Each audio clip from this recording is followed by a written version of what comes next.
ये प्रांतीय रक्षक दल के गठन की कार्रवाई, इसका अपना एक इतिहास है।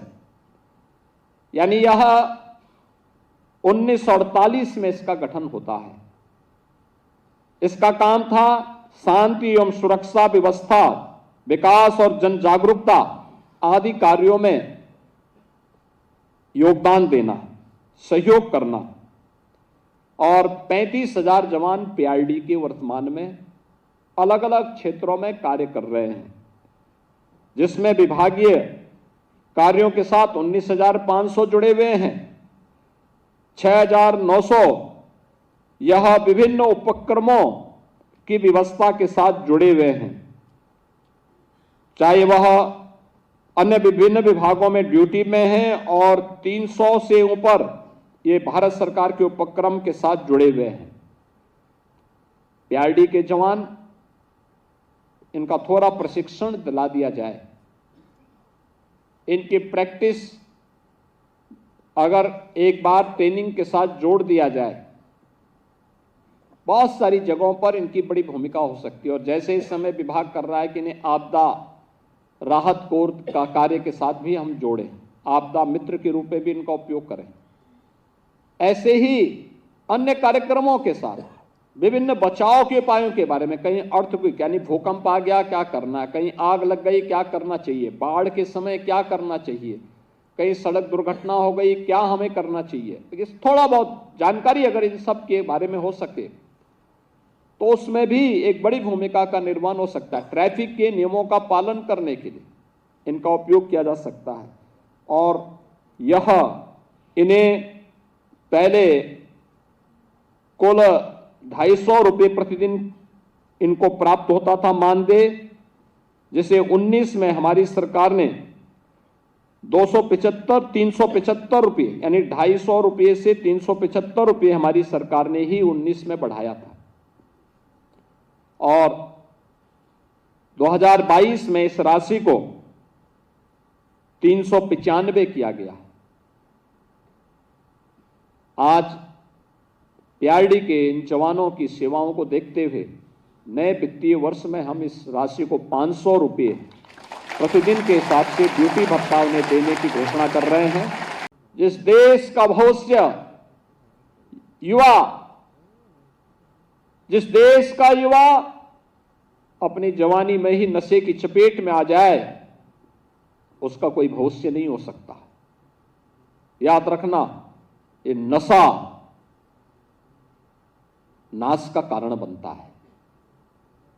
और नशे से दूरी, लोगों में जागरूकता पैदा करना इसके बारे में कि नहीं, किसी भी प्रकार का कोई नशा है, इसको समाप्त करना और नशा करवाने वाले गिरोह को नेस्तनाबूद करने के लिए भी उतनी शक्ति के साथ कार्य करना, ये युवक मंगल दल और महिला मंगल दल का दायित्व है कि वह स्थानीय प्रशासन के साथ मिलकर के अपने स्तर पर भी इसके खिलाफ अभियान चलाए। इसके लिए एक सकारात्मक ऊर्जा के लिए गांव-गांव में खेल के मैदान को प्रोत्साहित करना, गांव-गांव में खेल का मैदान और खेलकूद की गतिविधियों को आगे बढ़ाना। गांव में ही हो, खेल तो हर तबके का व्यक्ति कर सकता है, कोई दौड़ सकता है, कोई फुटबॉल खेल सकता है, कोई वॉलीबॉल खेल सकता है, कोई क्रिकेट खेल सकता है, कोई कुश्ती खेल सकता है, कोई रस्साकसी के ही कार्यक्रम के साथ जुड़ता है। मनोरंजन भी है, साथ साथ व्यक्ति को अपने स्वयं के शरीर को फिट रखने के लिए एक अभियान भी। उत्तर प्रदेश का हमारा युवा आज अपनी प्रतिभा का लोहा मना रहा है। ये वही युवा है जिसके सामने एक समय पहचान का संकट खड़ा हुआ था। युवा के बगैर किसी भी सभ्य समाज का और किसी भी राष्ट्र का कोई भविष्य नहीं हो सकता। जो प्रधानमंत्री मोदी जी कहते हैं कि आने वाला समय हमारा होगा 2047 में ऐसा भारत बनाने के लिए, उस भारत के निर्माण के लिए हमारा क्या योगदान हो सकता है, यह युवा तय करेगा। और सौभाग्य से भारत दुनिया का सबसे युवा देश है। जिसकी 56% आबादी ऐसी है जो वर्किंग फोर्स है, कामकाजी वर्ग है। और उत्तर प्रदेश इस मामले में सौभाग्यशाली है कि भारत का सबसे अधिक युवा भारत की उत्तर प्रदेश के अंदर निवास करता है। और उत्तर प्रदेश में रह करके 56 से 60% हमारा युवा, यानी कुल आबादी का 56 से 60% युवा आबादी है। और ये आबादी भी कामकाजी तबका है। हर व्यक्ति किसी न किसी काम धंधे से लगा हुआ है, किसी न किसी रोजी रोजगार के साथ लगा हुआ है, किसी न किसी अभियान के साथ लगा हुआ है, जो प्रदेश के विकास के माध्यम से राष्ट्र निर्माण के इस पूरे कार्यक्रम को आगे बढ़ा रहा है। हम सब जानते हैं स्वामी विवेकानंद भारत माता के एक ऐसे सपूत थे जिन्होंने भारत की प्राचीन आध्यात्मिक संस्कृति को वैश्विक मंच तक पहुंचाने में एक बड़ी भूमिका का निर्वहन किया था। भारत और भारतीयता के प्रति हर भारतवासी के मन में गौरव की अनुभूति हो, वह कार्य स्वामी विवेकानंद ने पिछली सदी में किया था। 1893 के शिकागो समिट के माध्यम से उन्होंने दुनिया को बताया था कि भारत क्या है, भारत की आध्यात्मिक और सांस्कृतिक विरासत क्या है। और देश के युवाओं को उन्होंने भारत की विरासत के साथ साथ आधुनिक विकास के साथ बेहतर समन्वय बनाने के लिए भी एक नई प्रेरणा दी। स्वामी विवेकानंद कहा करते थे कि चुनौती जितनी बड़ी हो, जीत उतनी ही शानदार होती है। और याद करना, ये युवाओं के लिए आज भी प्रेरणा हो सकती है। अक्सर हम चुनौती को देख करके भागते हैं और पलायन का रास्ता अपनाते हैं। देश का एक युवा सन्यासी इस देश की जनता को, जब ये देश गुलाम था, तब आह्वान कर रहा है कि नहीं, चुनौती से भागे मत, उसका मुकाबला करिए। चुनौती जितनी बड़ी होगी, जीत उतनी ही शानदार हमारे लिए होगी। और यह स्वामी विवेकानंद देश के युवाओं के लिए बोलते थे। अपनी आध्यात्मिक और सांस्कृतिक विरासत पर गौरव की अनुभूति करना, लेकिन आधुनिक ज्ञान विज्ञान से अपने आप को वंचित नहीं करना है। उसके बीच में एक बेहतर समन्वय होना चाहिए। भारत की ऋषि परंपरा, भारत के ज्ञान विज्ञान की परंपरा को उन ऊंचाइयों तक पहुंचाया था जो विज्ञान से भी आगे, उससे भी ऊंची पायदान पर खड़े होकर के विश्व को नेतृत्व दे सकता है। और यही तो प्रेरणा स्वामी विवेकानंद की रही। स्वामी विवेकानंद की यह प्रेरणा देश की आजादी के आंदोलन में और आजादी के बाद भी प्रत्येक युवा के लिए, प्रत्येक भारतवासी के लिए एक नया आदर्श है, एक नई प्रेरणा है। और उसी आदर्श से प्रेरणा ग्रहण करते हुए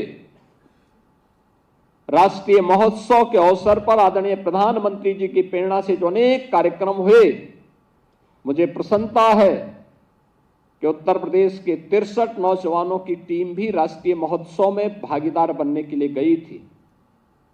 और उसमें भी प्रसन्नता इस बात को लेकर के कि मैंने यहीं से मुख्यमंत्री आवास के पास से उन्हें रवाना किया था और 7 में से 3 स्वर्ण पदक अकेले उत्तर प्रदेश की टीम ने जीते हैं। स्वामी विवेकानंद ने भारत और भारतवासियों को उस समय उस चेतना के प्रति जागरूक करने के लिए कहा था। जब वे वापस भारत आते हैं तो उन्होंने भारतवासियों से कहा था कि सनातन धर्म दुनिया का सबसे प्राचीन धर्म है। हमें अपनी परंपरा पर गौरव की अनुभूति करनी चाहिए, लेकिन याद रखना हर भारतवासी का ध्येय एक ही होना चाहिए, और वह है अपना देश, अपना राष्ट्र धर्म। जब भी हम सामूहिक चेतना के साथ इसके बारे में सोचेंगे तो ब्रिटिशर बहुत दिनों तक हमारे देश को गुलाम नहीं बना के रख सकते। एक समय आएगा जब ये देश स्वाधीन होगा, लेकिन स्वाधीन भारत के लिए हमें उस प्रकार की मानसिकता के लिए अभी से अपने आप को तैयार करना होगा। अपने देश को आधुनिक ज्ञान विज्ञान के साथ जोड़ना होगा। अपनी परंपरागत ज्ञान की परंपरा को आधुनिक विज्ञान के साथ जोड़ना पड़ेगा। आस्था अच्छी बात है, लेकिन आस्था और आधुनिकता का एक बेहतर समन्वय करते हुए पुरातन ज्ञान को आधुनिक विज्ञान के साथ जोड़ करके जब आगे बढ़ेंगे तो एक नए भारत का दर्शन होगा। और देखते ही देखते जब भारत ने स्वामी विवेकानंद के मार्गों का अनुसरण किया तो अगले 4-4.5 दशक के अंदर भारत को स्वाधीन होने में समय नहीं लगा। 1947 में देश आजाद होता है। यानी यह एक कालखंड भारत का है जो हम सबको एक नई प्रेरणा प्रदान करता है। आज प्रधानमंत्री मोदी जी के नेतृत्व में भारत दुनिया की तीसरी बड़ी अर्थव्यवस्था बनने की ओर अग्रसर है। अगले 3 वर्ष के अंदर भारत दुनिया की तीसरी बड़ी अर्थव्यवस्था बनेगा। तीसरी बड़ी अर्थव्यवस्था का मतलब हर भारत के चेहरे पर खुशहाली, प्रति व्यक्ति आय बढ़ना, रोजगार के नए अवसर सृजित होना, नए नए संस्थान स्थापित होना, स्वास्थ्य के, शिक्षा के, उद्यम के, स्किल डेवलपमेंट के, इंफ्रास्ट्रक्चर के नए दौर में हम सबको जाने का अवसर प्राप्त होगा। वैश्विक टेक्नोलॉजी के हब के रूप में भारत उभरेगा। स्वामी विवेकानंद के ज्ञान और विज्ञान के इस व्यापक समन्वय से ही प्रेरित होकर के प्रदेश में हमारी सरकार ने निश्चय किया कि उत्तर प्रदेश के 2 करोड़ युवाओं को हम आधुनिक ज्ञान के साथ जोड़ेंगे। टैबलेट और स्मार्टफोन दे करके आधुनिक तकनीक के साथ उन्हें जोड़ करके उन्हें दुनिया के सक्षम और स्मार्ट युवा के रूप में दुनिया के सामने प्रस्तुत करेंगे। और मुझे प्रसन्नता है कि युद्ध स्तर पर यह कार्यक्रम पूरे देश के अंदर पूरे प्रदेश के अंदर वर्तमान में चल रहा है। आज भारत और भारतीय के प्रवक्ता के बारे में, अन्यथा स्वामी विवेकानंद की जब हम चर्चा करते हैं, आज तो हर व्यक्ति उन्हें राष्ट्रीय सन्यासी के रूप में मान्यता दे रहा है, लेकिन एक समय ऐसा भी था जब सरस्वती शिशु मंदिर के अलावा और राष्ट्रीय स्वयंसेवक संघ के अलावा स्वामी विवेकानंद का स्मरण कोई अन्य संगठन नहीं करता था, क्योंकि स्वामी विवेकानंद के उद्घोष जो राष्ट्रीयता को चेतना जागृत करने में जिनकी बहुत महत्वपूर्ण भूमिका थी, उन्होंने कहा था पूरे देशवासियों से कि गर्व से कहो हम हिंदू हैं। स्वामी विवेकानंद उस कालखंड में कह रहे जब देश गुलाम है, तो स्वाभाविक रूप से वामपंथी इसको कैसे स्वीकार कर सकते? जो लोग अपने पीछे सेकुलरिज्म का ठप्पा लगा रहे हैं, इस बात को कैसे स्वीकार कर सकते? लेकिन प्रसन्नता इस बात की है कि स्वामी विवेकानंद, जिनका स्मरण पहले सरस्वती शिशु मंदिरों से प्रारंभ हुआ, आज वो पूरे देश के अंदर उसी भाव के साथ, उसी सम्मान के साथ उन्हें स्मरण किया जा रहा है। और सरस्वती शिशु मंदिर की शुरुआत नानाजी देशमुख ने गोरखपुर से प्रारंभ की थी। आज कार्यक्रम, आज उनके नाम पर पार्क के साथ साथ उनकी प्रतिमा की स्थापना का कार्यक्रम, वहां पे अन्य तमाम कार्यक्रमों को आगे बढ़ाने का एक अच्छा 4 एकड़ क्षेत्रफल में इस पार्क का शुभारंभ भी आज यहां पर उसके शिलान्यास का कार्यक्रम भी संपन्न हुआ है।